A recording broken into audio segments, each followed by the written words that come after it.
On my way up to the co-working space here today to meet a very good friend of mine. All right, good morning, Kittanning. I'm here this morning. I don't know if you guys remember from a previous video, but I'm here with local author, Dr. Ron Schaefer, a good friend of mine, and he has this book that came out. When did it come out? Last year? Came out, about a year ago, last October. About a year ago. And so this is just a really amazing book, and I wanted him to just tell a little bit about it, because I know that people that care about Kittanning should really be interested in this book. And so, Ron, can you just give us a little overview of what this book is all about? Yeah, I worked in the, what was the mushroom mines, the West Winfield mushroom mine, as a college kid. I conceived a novel in my mind back then of the two lovers who would be situated in the mine. And that, I made a journal entry 51 years ago. Oh my and I said I will one day write this novel. I conceived it. I actually had it in great detail, massive amount of notes. I never got to it, busy life as a professor, the whole bit. But once I retired, I started writing. And I've written 5, I'm finishing the 6th novel on this saga of Jude and Corey, these lovers who work at the mushroom mine. And the novel is set in 1988. Although I worked there in the 60s. Yeah. But it's set in 88 very specifically, actually events happening in 88 history and so on. Wow. So that's really neat. So this gives you then a look into, I know there's a lot of historical stuff in here. I got to read up to, I think, was it the 4th novel that I've... Yeah, you've read the first 4. And so yes. It was just really fascinating, and that was probably 3 or 4 years ago that I read kind of one of the original manuscripts, and it was just really fascinating to learn all the different history of the area and the description of kind of old-time Kittanning. It was just a really amazing stuff for me to read. And so can you give us just the series, that overall, what's the overarching theme of this whole series? Because I know a lot of people hear Christian love story and they think, their mind goes to one area, and I don't think that's where this necessarily goes at all. No, this novel's deeper than that. This novel is about 2 people who desperately love each other, but they were split up by a man who is evil as Hannibal Lecter, more so, truly brilliant man. And he's motivated to destroy and mangle anything he's ever touched. We don't know why. We don't know why he does what he does, but he does it, and he manipulates as no one has ever manipulated. And how do you function and survive a world with that kind of evil?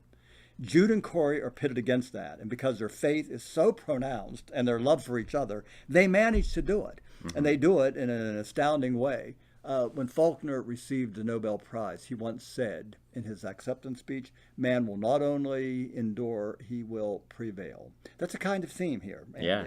Just so much interesting information about Kittanning, and so many references to different artworks and different poetry. And where did that whole background come for you? My learning base. I mean, I've spent my life reading, and to make literature come alive, a Shakespeare play, a Robert Frost poem, a Hemingway story, you've got to know the background, the historical context. So when I teach anything, my students will vouch for this. I get into historical context, but I get into the psychological business. Okay. Because anytime you read anything, it creates an emotional space. If it's a good work of literature, the emotional space is profound, and you enter into that emotional space. And suddenly the novel, the book, this book is about you, the viewer, the reader. Absolutely. And you are learning about yourself because you connect and identify so completely with the protagonist, and it becomes your journey, not Jude and Corey's journey. This is about you and your journey. Well, and that's how I feel whenever I read your stuff. And what I like about it is that you're taking a lot of this really heady stuff, but it's very, like, I'm not college educated at all. I hated English in high school. I hated reading all of those things, and yet something like this has been so accessible for me. I didn't have any trouble reading it, and it made me want to then explore some of the themes and some of the different poetry and different things that you quoted. And so I love that it's very cerebral, but at the same time it's very accessible too. That's a very good way to say it. This is not a parading of intellectual stuff that would put you off. Right. It's not highbrow. It isn't that at all. What you do when you read a Thomas Hardy poem and you think, who is that? That's your initial reaction. In point of fact, what these citations will do is give you vocabulary and insight to articulate what you've felt your whole life and have never had the wherewithal to say it. Amen. So when you come into good literature, and I hope I quote some of it, you find yourself saying, wow, that says what I've felt my whole life. Yeah. So this is why I like literature. And then when you get to the crowning apex, Shakespeare and the good guys. Yeah. Yeah. So I try to acquaint the reader with the world of literature. Yeah. It's a kind of a bridge. So you're getting that into the world of literature, you're getting into the world of Kittanning and Armstrong County as a whole, and you're getting that entire feeling, and not only you're getting kind of a historical context, but for kind of what Kittanning could be in the future. Yeah. And so it's really bridging all those gaps for me. I like that. I like that. I think we're all making a journey. It's a discovery of self. Yeah. It's a journey inward to find the recesses of your own hidden identity, your own hidden soul. This book, these novels, become the mechanism by which the journey into the self is aided. And you actually learn more about yourself through exploring the ins and outs of these characters. Well, it's interesting because if enough of us individuals take that journey to find ourselves and our identity as individuals in this city, then all of a sudden the city begins to find its identity as a whole. Interesting. Right? Aristotle. Yeah.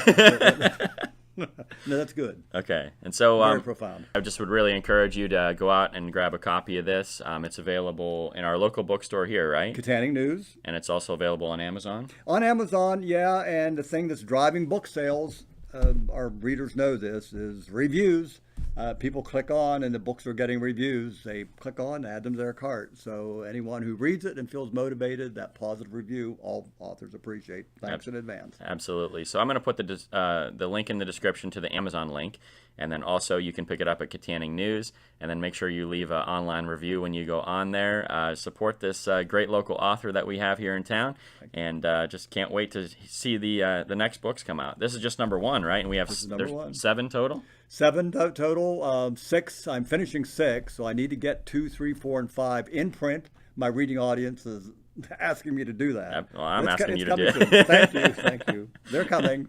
And so what we may do, since we have a Kittanning podcast in the works now, is we may go a little more in depth than we went today, and kind of go back and read some of the other stories from this book, and kind of give you a better feel of what the historical information in here is like, what the old artistic information in here, the introduction of the characters, and maybe go a little bit deeper on that. So, and then each book that comes out, we could maybe do that too.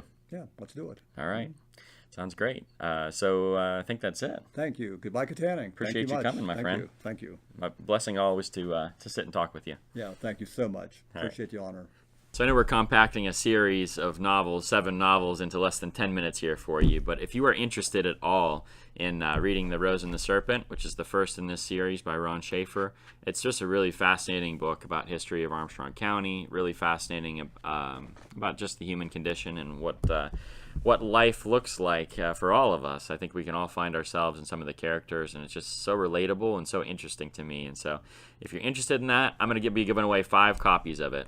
5 of the Kindle version copies, and all you have to do is put a comment down below and just say you'd be interested in one of the copies, and that you will read it and write a review. That's all you have to do, is say, I'm interested, I'll read it, and I'll write a review. And so if you can do that, I'll give away 5 copies, and if you are one of the winners, I will get your email address, and I will get you your Kindle copy of this book as soon as humanly possible. So that's it for today, you guys.